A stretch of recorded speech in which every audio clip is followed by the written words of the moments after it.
Hello dear student.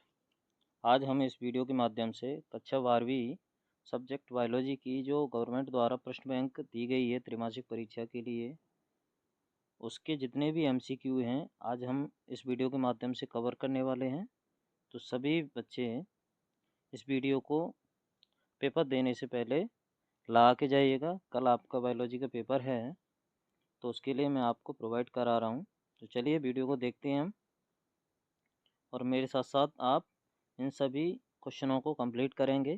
ये blueprint ready किया गया है गवर्नमेंट द्वारा, जो ब्लूप्रिंट दिया गया है उसके अकॉर्डिंग हम पढ़ने वाले हैं। तो चलिए एमसीक्यू अपना रेडी है। क्वेश्चन दिया गया है फर्स्ट नंबर का कि परागकण की बाह्यभित्ति किसकी बनी होती है। आपने पढ़ा है बाह्यभित्ति और अंतःभित्ति परागकण में होती हैं। तो बाहरी भित्ति के बारे में पूछा गया है। बाहरी भित्ति स्पोरोपोलिन की बनी होती है, जबकि अंतःभित्ति पेक्टोसेलुलोज की बनी होती है। सेकंड क्वेश्चन है कच्चे नारियल का पानी क्या कहलाता है। कच्चे नारियल का पानी मुक्त केंद्रीय भ्रूणपोष कहलाता है। नेक्स्ट क्वेश्चन है द्विनिषेचन किसके द्वारा प्रदर्शित किया जाता है। तो आपने 12th क्लास में किसके बारे में पढ़ा है, आवृतबीजी के बारे में पढ़ा है। तो आंसर अपन आवृतबीजी कर देंगे। निम्न में से फूल का कौन सा भाग निषेचन के बाद फल वृत्ति बनाता है। आपने पढ़ा है कि अंडाशय पक करके फल बनाता है, वहीं बीजांड से बीज का निर्माण होता है। तो यहाँ पे अंडाशय वृत्ति के द्वारा फल वृत्ति का निर्माण होता है। नेक्स्ट क्वेश्चन है इसमें जलकुंभी तथा वाटर लिली में परागण निम्न में से किस कारक द्वारा होता है। कौन से कारक हैं जो परागण क्रिया को संपन्न कराते हैं जलकुंभी और वाटर लिली में। तो वो होता है कीटों के द्वारा। जल में रहते हुए भी इसमें कीट के द्वारा परागण होता है। नेक्स्ट क्वेश्चन है निम्न में से द्विगुणित कौन है। द्विगुणित तो अंडाणु नहीं है, परागकण नहीं है, ये अगुणित है, युग्मनज ये सही आंसर है। जायगोट क्या होता है, युग्मनज क्या होता है, द्विगुणित होता है, क्योंकि ये यहाँ पर अंडाणु और शुक्राणु या अंडाणु और या अंड कोशिका कह सकते हैं, अंड कोशिका और परागकण के मिलने से बनता है। और भ्रूणपोष तो त्रिगुणित होता है, तो ये आंसर हो ही नहीं सकता। नेक्स्ट है जायगोट का वो कौन सा भाग है जो परागकण ग्रहण करता है। तो परागकण कहाँ पहुँचते हैं, वर्तिकाग्र वाले भाग पे। तो सही आंसर है ए वाला। एल्ब्यूमिनस बीज का उदाहरण है। तो एल्ब्यूमिनस बीज क्या होते हैं पहले तो हमको यही समझना है। तो एल्ब्यूमिनस बीज के बारे में अगर बात करें तो जब बीज से पौधा बन रहा होता है तो उस समय क्या होता है, आपने पढ़ा होगा कि बीज का जो भ्रूण पोष होता है ना, वो बीज को पोषण देने का काम करता है। अब हम बात करें कि एल्ब्यूमिनस बीज किसे कहते हैं। तो एल्ब्यूमिनस बीज वो होते हैं जिसमें बीज बनने के बाद यानी भ्रूण बनने के बाद भी भ्रूणपोष बचा रह जाता है, उसको अपन एल्ब्यूमिनस बीज कहते हैं। तो इसमें आता है उदाहरण मक्का, उसका आंसर। नेक्स्ट क्वेश्चन उस घटना को या उस प्रक्रिया को क्या कहा जाता है जिसमें अंडाशय बिना निषेचन के फल में विकसित हो जाता है। तो बिना निषेचन के अगर फल बनता है तो वो क्रिया कहलाती है अनिश्चिक फलन, और बिना निषेचन के अगर बीज का निर्माण होता है तो वो कहलाती है असंग जनन। ओके, चलिए नेक्स्ट क्वेश्चन है इसमें किसी पराग कोश की लघु बीजाणुधानी की सबसे बाह्य व सबसे भीतरी परतें क्रमशः होती हैं। सबसे बाहरी परत और सबसे भीतरी परत आपने पढ़ा है। एपिडर्मिस मतलब बाहरी परत, अंतस्थिसियम है, मध्य परत है और टैपिटम। तो सबसे बाहर कौन सी है, बाह्य परत या एपिडर्मिस है, और सबसे अंदर वाली कौन सी होती है, टैपिटम होती है। तो सही आंसर अपना कौन सा है, डी वाला आंसर सही। नेक्स्ट है गुरु बीजाणु जनन की क्रिया में जो 4 गुरु बीजाणु बनते हैं उनमें से कितने क्रियाशील गुण बीजाणु होते हैं। तो उसमें होता है 1 क्रियाशील गुरु बीजाणु।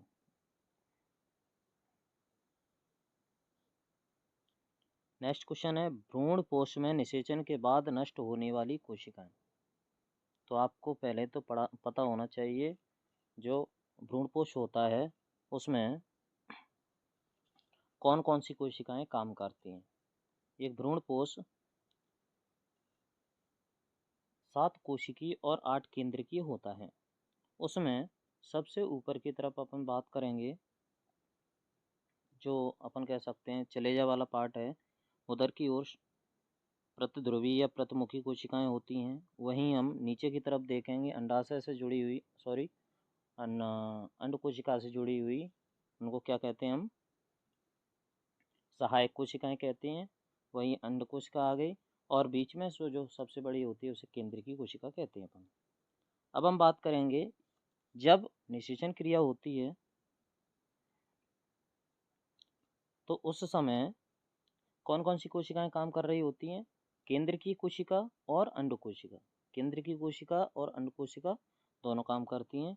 अब बची कौन सी रह गई, सहायक कोशिका और प्रतिध्रुवी कोशिका। तो उसका सही आंसर कौन सा हो जाएगा, बी वाला, सहायक कोशिका और प्रतिध्रुवी कोशिका। नेक्स्ट क्वेश्चन क्या है, बीजाणु द्विविध की मुख्य अवस्था किसमें होती है। तो वो होती है ब्रायोफाइटा में। अगला क्वेश्चन है निम्न में से किस पौधे में जल परागण पाया जाता है। जल में परागण होता है या कह सकते हैं जल के द्वारा परागण होता है, तो वो होता है वेलिस्नेरिया। ओके, जीनोगैमी एक प्रकार का है। जीनोगैमी जिसे हम पर परागण भी कहते हैं, तो एलोगैमी प्रकार का है। ठीक है, नेक्स्ट क्वेश्चन है गुरु बीजाणुधानी किसके समतुल्य होती है, किसके समान होती है। गुरु बीजाणुधानी की जब भी बात करेंगे तो गुरु बीजाणुधानी बीजांड से संबंधित है। ओके, नेक्स्ट है परागकण का अध्ययन क्या कहलाता है। परागकण का अध्ययन पैलिनोलॉजी कहलाता है। अगला क्वेश्चन है एक सामान्य भ्रूण कोश में पाए जाने वाले केंद्रकों की संख्या। मैंने अभी बताया एक भ्रूण कोश में 7 कोशिका और 8 केंद्रक पाए जाते हैं। इसका सही आंसर है 8 केंद्रक। वे द्विलिंगी पुष्प जो कभी नहीं खुलते उन्हें क्या कहते हैं, क्लिस्टोगैमस पुष्प कहते हैं, अनुन्मील परागणी पुष्प। बीज किससे विकसित होता है, अभी मैंने बताया बीज किससे बनता है, बीजांड से। फल किससे बनता है, अंडाशय से बनता है। अगला क्वेश्चन क्या है, स्कूटेलम किसका भाग है।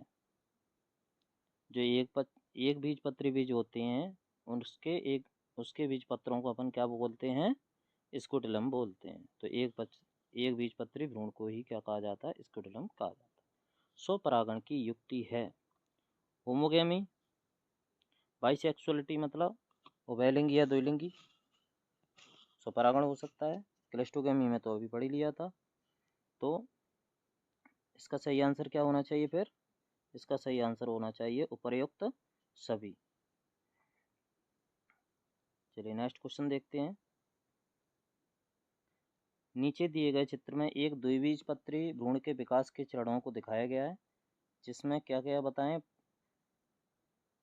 PQRS जो पॉइंट हैं वहाँ पर आपको बताना है उनके नाम क्या हैं।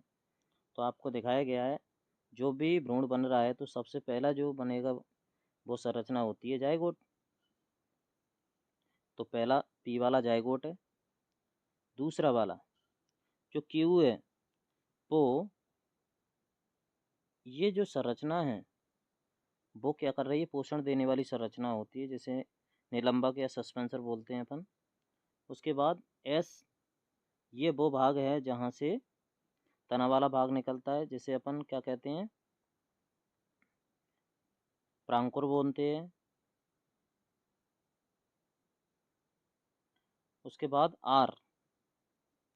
आर ये दोनों बीज पत्रक हैं। तो इसका सही आंसर कौन सा होता है, युग्मनज पहले कौन से में है, बी और डी दोनों में है। लेकिन मैंने आपको बताया परांकुर सबसे बाद में है, एस वाला, ये वाला। तो परांकुर सबसे बाद में कौन से में, बी वाले में। तो सही आंसर अपना क्या हो जाएगा, बी वाला सही आंसर है। इनको सबको क्रम से लिख देंगे हम। अब आते हैं फिलिंग द ब्लैंक्स में। तो फिलिंग द ब्लैंक्स में अपन पढ़ते हैं सत्य फल का परिवर्तन। जो सत्य फल होता है वो किससे बनता है, तो सत्य फल बनता है अंडाशय से। परांकुर में कोलियोप्टाइल डॉट डॉट का निर्माण है। परांकुर में कोलियोप्टाइल, परांकुर चूल इसका आंसर है। एक बीजपत्री बीज में, एक बीजपत्रक होता है जिसे क्या कहते हैं अपन, अभी बताया आपने, स्क्रोटेलम होगा। नेक्स्ट,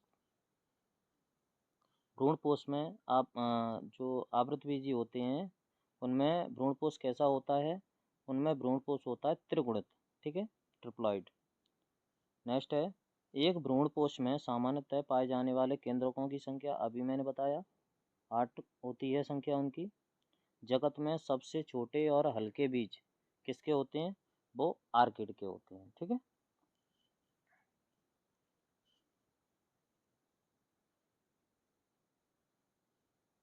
चलिए अगला देख लीजिए।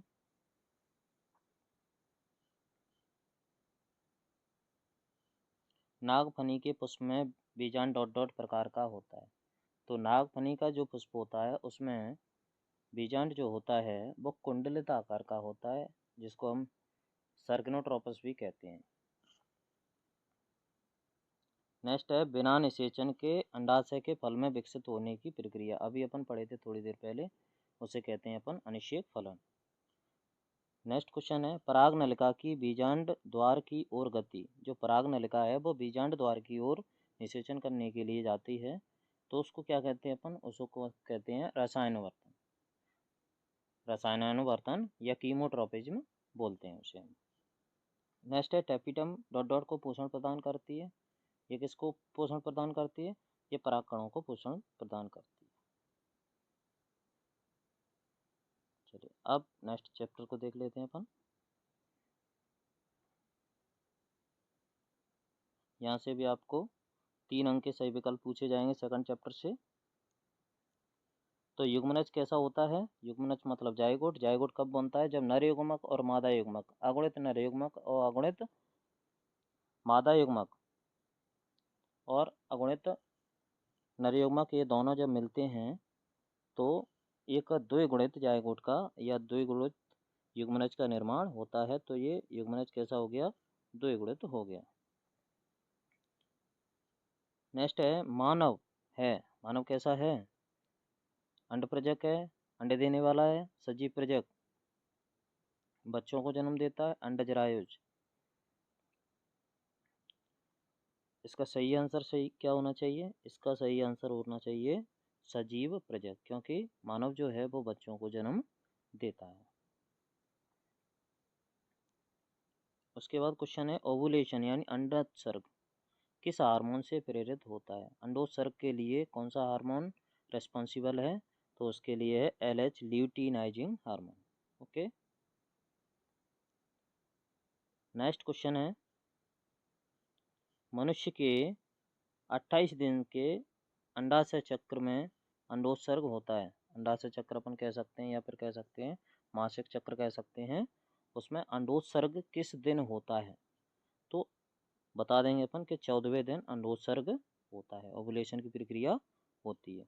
कितने द्वितीयक शुक्र कोशिकाओं से 200 शुक्राणु बनेंगे, तो 2 से शुक्राणु 100 द्वितीयक शुक्र कोशिकाओं से बनेंगे। आपने पढ़ा होगा कि प्राथमिक शुक्र कोशिका द्विगुणित होती है, वहीं द्वितीयक शुक्र कोशिका क्या हो जाती है, अगुणित हो जाती है। वहीं द्वितीयक शुक्र कोशिका दोबारा से फिर क्या करती है, 4 नए स्पर्मेटेड बनाने का काम करती है। तो इस तरह से मान लीजिए द्वितीयक शुक्र कोशिकाएं अगर 2 हैं, 50-50 हैं, तो अगली जो बनाएंगी तो 50-50 दो और बनाएंगी तो कितना हो जाएगा, 200 हो जाएगा। तो इस तरह से आंसर अपना क्या हो जाएगा, 200 शुक्राणु हो जाएगा। चलिए नेक्स्ट क्वेश्चन है इसमें, अतिरिक्त संरचना को भ्रूण को पोषण प्रदान करती है। यानी अपन यहाँ पे बताएंगे कि ऐसी कौन सी संरचना है जो माँ के पेट में पल रहे भ्रूण को पोषण देने का काम करती है। तो आपने पढ़ा होगा अपरा या प्लेसेंटा के बारे में। नेक्स्ट क्वेश्चन है इसमें, आईवीएफ जो प्रोसेस होती है इन विट्रो फर्टिलाइजेशन की, उसमें किसको स्थानांतरित किया जाता है? या तो हम गर्भाशय में युग्मनज को पहुंचाएंगे जब वो बड़ा हो जाता है, या फिर पहली जो कंडीशन रहती है वो 8 कोशीय अवस्था, जो 8N अपन कह सकते हैं, प्रारंभिक भ्रूण की जो अवस्था होती है उसको फैलोपियन नलिका में या अंडवाहिनी में पहुंचाया जाता है। अगर इससे ज़्यादा हो जाता है तो डायरेक्ट उसे गर्भाशय में स्थानांतरित किया जाता है। ठीक है। नेक्स्ट क्या है, ध्रुवी क्या है, पोलर बॉडी। ये किस में बनती हैं? आपने पढ़ा होगा अंडजनन में। जब अंडाणु बनने की क्रिया होती है तो उस समय क्या होता है, पोलर बॉडी बनते हैं। नेक्स्ट क्वेश्चन क्या है, प्रोजेस्टेरोन का स्तर गिर जाता है। कब गिरता है प्रोजेस्टेरोन हार्मोन का स्तर? जब रजोधर्म या कह सकते हैं मासिक चक्र की शुरुआत होती है उस समय।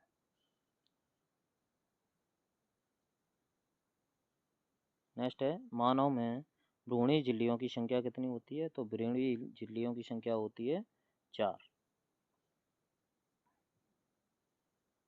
खालिस्तान देख लेते हैं थोड़ा।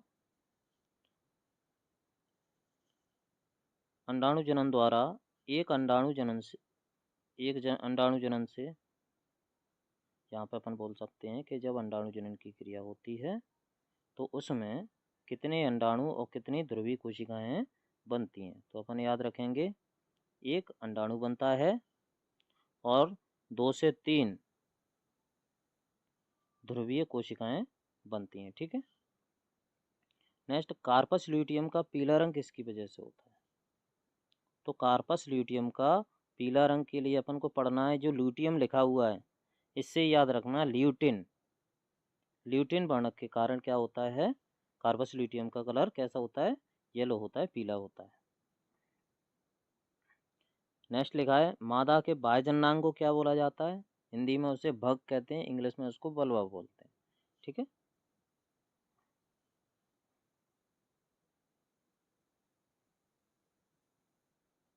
अगला है इसमें, मानव में डॉट डॉट निषेचन होता है। आपने पढ़ा है मानव में निषेचन कहाँ होता है? फैलोपियन नलिका में। फैलोपियन नलिका कहाँ होती है? मादा जनन तंत्र में। मादा जनन तंत्र कहाँ होता है? मादा के अंदर। तो यहाँ पे अपन बोलेंगे मानव में आंतरिक निषेचन होता है। ओके।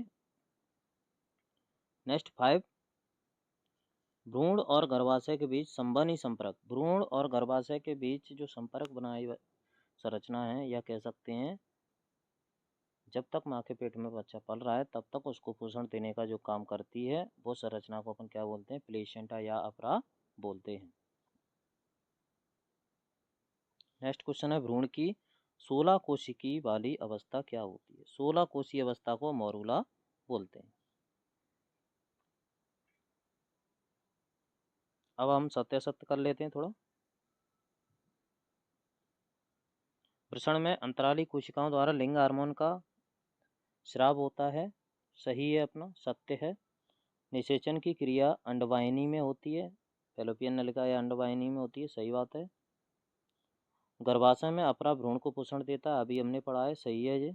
मानव लैंगिक उत्पत्ति वाला जीव है। हाँ, उसमें लैंगिक जनन होता है क्योंकि नर और मादा दोनों युग्मकों का संयुग्मन होता है। नर एवं मादा युग्मक कहाँ से आते हैं? नर एवं मादा से। मानव में आंतरिक निषेचन होता है। सही बात है। शुक्राणु का संग्रह शुक्राशय में होता है। ये सही नहीं। शुक्राशय में क्या होता है? वहाँ पोषण मिलता है उसे, संग्रह नहीं होता, स्टोर कहीं नहीं होता है। थोड़ा बहुत समय के लिए वो स्टोर नहीं माना जाता। फैलोपियन ट्यूब अंडवाहिनी का भाग है। सही है। चलिए नेक्स्ट क्वेश्चन। अब हम अगले चैप्टर को देखते हैं।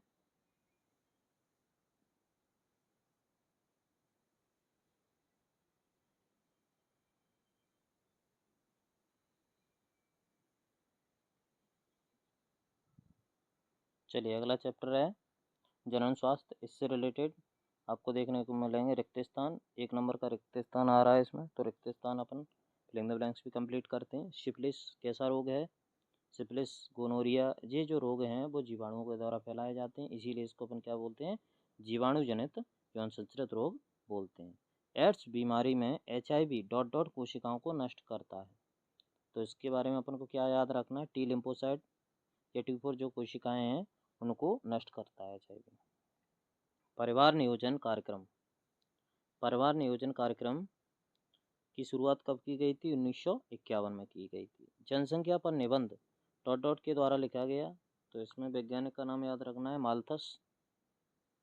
पुरुषों में शुक्रवाहिनी बंधीकरण को क्या बोलते हैं? पुरुष में अगर शुक्रवाहिनी का बंधीकरण हो रहा है तो उसे कहते हैं पुरुष नसबंदी। नेक्स्ट है मानव जनसंख्या का अध्ययन, क्या कहलाता है? डेमोग्राफी कहलाता है। जन्म दर तथा मृत्यु दर का अनुपात क्या कहलाता है? जैविक सूचकांक कहलाता है। और इसमें क्या है? कुछ और है असत्य सत्य? गर्भपात स्वतः भी हो सकता है, सही है। सभी प्रकार के यौन संचरित रोग पूरी तरह से उपचार योग्य हैं, ये असत्य है। मैं जहाँ क्रॉस और राइट लगा रहा हूँ, लेकिन आप सत्य असत्य लिख के आना है, ठीक है?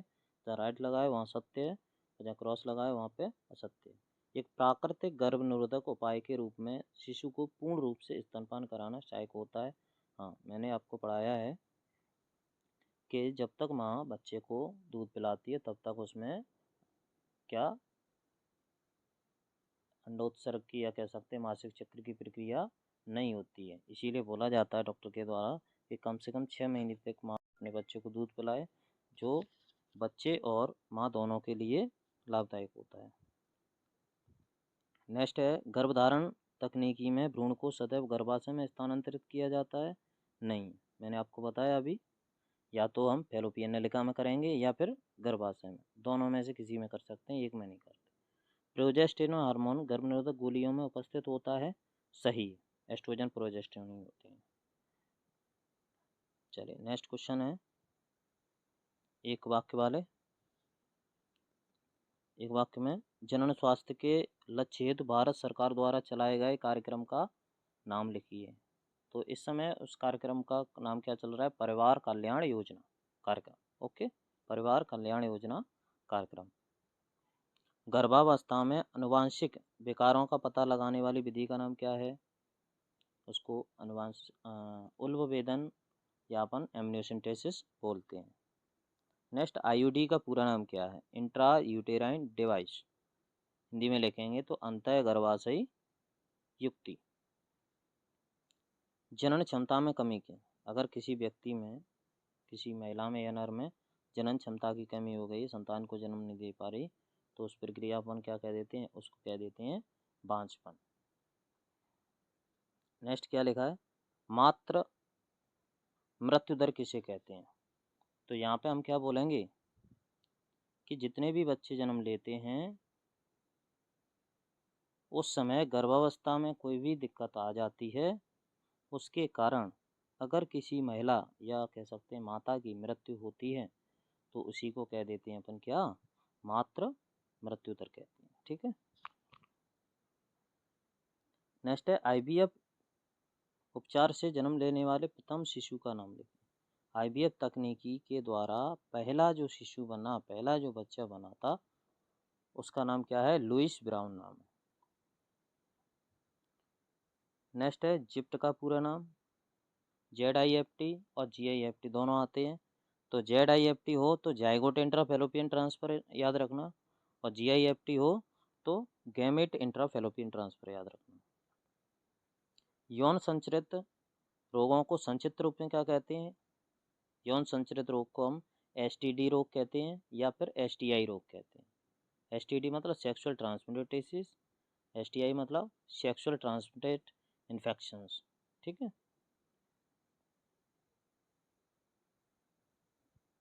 चलिए अब अपन नेक्स्ट क्वेश्चन सॉल्व करेंगे चैप्टर 4 से, जिसका नाम क्या है? वंशागति तथा विविधता के सिद्धांत। इसमें से आपको क्या देखने को मिलेगा, 2 अंक के सत्यासत्य पूछे जाएंगे। तो पहला अपन करते हैं, मनुष्य के लिंग निर्धारण के लिए बाई गुणसूत्र उत्तरदायी होता है, ये सही है। एक विवाहित जोड़े के पहले से 3 पुत्रियां हैं और चौथी संतान का वो सोच रहे हैं, तो इस भावी संतान के होने की संभावना 100% होगी, नहीं होगी, उसमें से 50-50% चांस रहते हैं। जब कोई गुण एक से अधिक विपरीत जोड़ों द्वारा संचालित होता है तो उसे बहुविकल्पता कहते हैं, सही जवाब है। मेंडल ने जीन को कारक कहा था, सही है। जीन विनिमय की क्रिया पैकिटीन अवस्था में होती है, ये भी सही है। गुणसूत्रों का एक निश्चित क्रम कैरियोटाइप कहलाता है, ये असत्य है। गुणसूत्रों का एक निश्चित क्रम कैरियोटाइप कहलाता है, असत्य है ये। मेंडल ने अपने प्रयोगों में चना के पौधे का चयन किया था, नहीं। किसका किया था, मटर का किया था। लिंग निर्धारण की प्रक्रिया एमएन गुणसूत्र द्वारा निर्भर करती है, नहीं, एक्स वाई गुणसूत्र या पाई गुणसूत्र कहेंगे, ये भी असत्य। चलिए अब इसमें क्या है, 4 अंक की सही जोड़ी पूछी जाएंगी, तो सही जोड़ी अच्छे से लगा लीजिएगा इसको। टर्नर सिंड्रोम आपने पढ़ा हुआ, टर्नर सिंड्रोम को हम क्या कहते हैं, इसमें हम बोलते हैं कि 45 गुणसूत्र रह जाते हैं, या फिर कह सकते हैं एक गुणसूत्र की कमी होती है, तो इसका आंसर सामने ही लिखा हुआ है, ये सही है। नेत्र दात्र कोशिका अरक्तता, इसके बारे में हम बात करेंगे, तो अप्रभावी अलिंग क्रोमोजोमल या कह सकते हैं अप्रभावी अलिंग सूत्री विकार है जे। मैं यहाँ पर आपको सामने ज़रूर लगा रहा हूँ, लेकिन आप जो लिखेंगे उसमें, तो जैसे टर्नर सिंड्रोम का ये 2A+ XO क्रोमोजोम लिखा है ना, ये उसके सामने ही लिखा जाएगा। जैसे दात्र कोशिका का है तो इसके सामने अप्रभावी अलिंग सूत्री बेकार लिखना होगा हमको। द्विसंकर क्रॉस का फिनोटाइप, ये द्विसंकर क्रॉस हो गया है, यहाँ पर एक संकर क्रॉस होना चाहिए था, थोड़ा गलत हो गया है यहाँ पे। एक संकर क्रॉस का फिनोटाइप अनुपात 3:1 होता है। क्लाइनफेल्टर सिंड्रोम में क्या देखने को मिलता है हमको, एक गुणसूत्र की अधिकता देखने को मिलती है हमको। नेक्स्ट है 2n-1, मतलब इसमें क्या बताया जा रहा है, एक गुणसूत्र कम हो रहा है, तो ये सामने ही लिखा हुआ है इसका सही जवाब। गामा किरणों के द्वारा क्या हो सकता है, आपको पढ़ाया है मैंने उत्परिवर्तन के बारे में। उसके बाद बहुल फिनोटाइप बताया है, बहुल फिनोटाइप प्लियोट्रोपिक जीन और समान एलील समजात कहलाते हैं। ज़्यादातर सब इजी हैं, इसमें कोई खास हार्ड नहीं है। हीमोफीलिया के बारे में आपको पढ़ाया गया है, यह भी इसका जवाब सामने ही लिखा हुआ है, एक्स सैलग्नी अप्रभावी विकार है। सर्व रक्तदाता आपको बताया है, जो सभी को रक्त दे सकता है उसको ब्लड ग्रुप ओ बोला जाता है, रक्त समूह ओ होता है। द्विसंकर क्रॉस का फिनोटाइप अनुपात अगर F2PD का देखते हैं हम, तो वो होता है 9:3:3:1। सर्वग्राही यानी जो सबसे रक्त ले सकता है, वो कौन सा रक्त समूह होता है, ए बी रक्त समूह होता है, ठीक है। अब क्या है इसमें, ये तो 2 नंबर के क्वेश्चन आ गए। चलिए लास्ट चैप्टर और कंप्लीट कर लेते हैं अपन।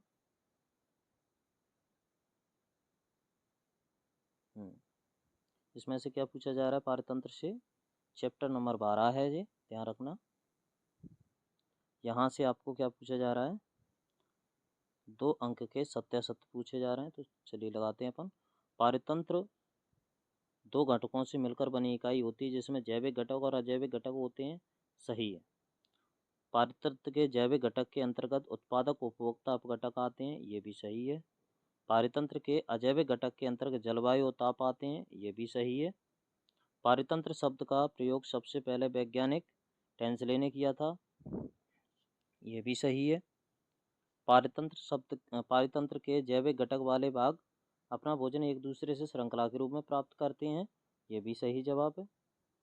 विभिन्न खाद्य श्रृंखलाएं आपस में मिलकर खाद्य जाल बनाती हैं, ये भी सही है।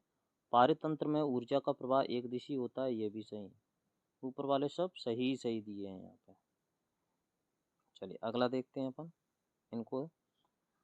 पारिस्थितिकी तंत्र में ऊर्जा का मुख्य स्रोत सूर्य होता है। हाँ, सूरज से ही प्रकाश ऊर्जा सबसे पहले आती है, तब उत्पादक अपना भोजन बनाते हैं।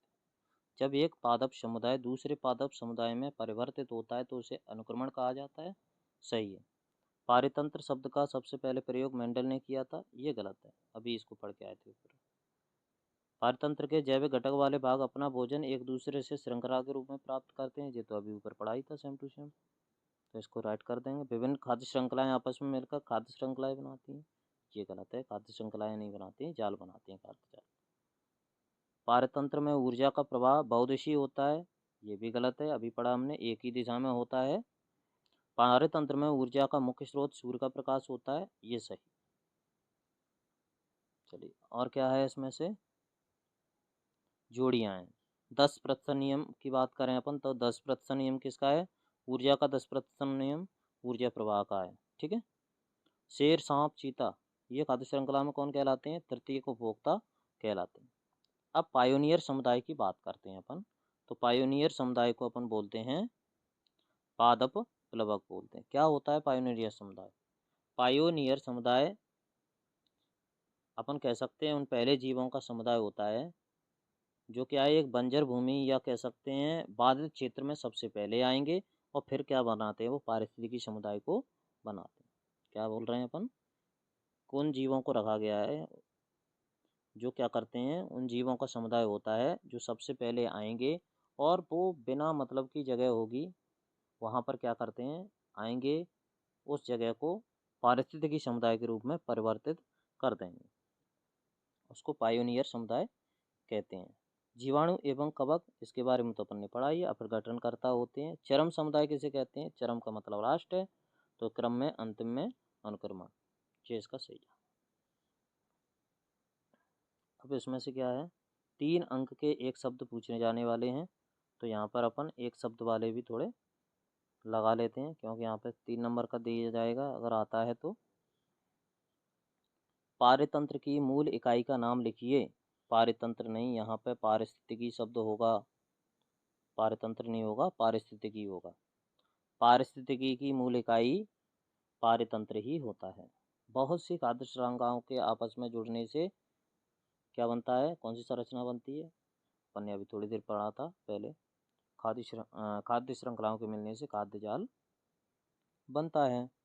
ऊर्जा प्रवाह के प्रत्येक स्तर पर कितने प्रतिशत ऊर्जा का ह्रास होता है, ह्रास मतलब कमी अपने लिए उपयोग की जाती है, तो यहाँ पर अपन जवाब क्या देंगे, 90% ऊर्जा, यानी प्रत्येक स्तर पर अगर हम देखा जाए कि वो अपने लिए कितना ऊर्जा का उपयोग कर लेता है, 90% ऊर्जा का उपयोग कर लेता है, वहीं 10% ऊर्जा को वो अगले पोषी स्तर तक पहुंचाता है। अब हम बात करेंगे नेक्स्ट, एक समान आपस में प्रजनन योग्य जीवों के समूह को क्या बोला जाता है, तो इसको अपन बोलते हैं जाति या प्रजाति बोलते हैं। नेक्स्ट क्या है, एक प्राथमिक उपभोक्ता का नाम लिखिए, तो हम कोई भी खाद्य श्रृंखला को ले लें, जैसे हम घास के मैदान की खाद्य श्रृंखला को लेते हैं तो घास उत्पादक होता है, वहीं उसको खाने वाला कौन होता है, कोई कीट होगा, तो यहाँ पे कोई कीट का नाम लिख दीजिए, मान लीजिए यहाँ पे लिख देते हैं अपन टिड्डा लिख देते हैं, तो प्राथमिक उपभोक्ता कौन हो जाएगा, टिड्डा हो जाएगा।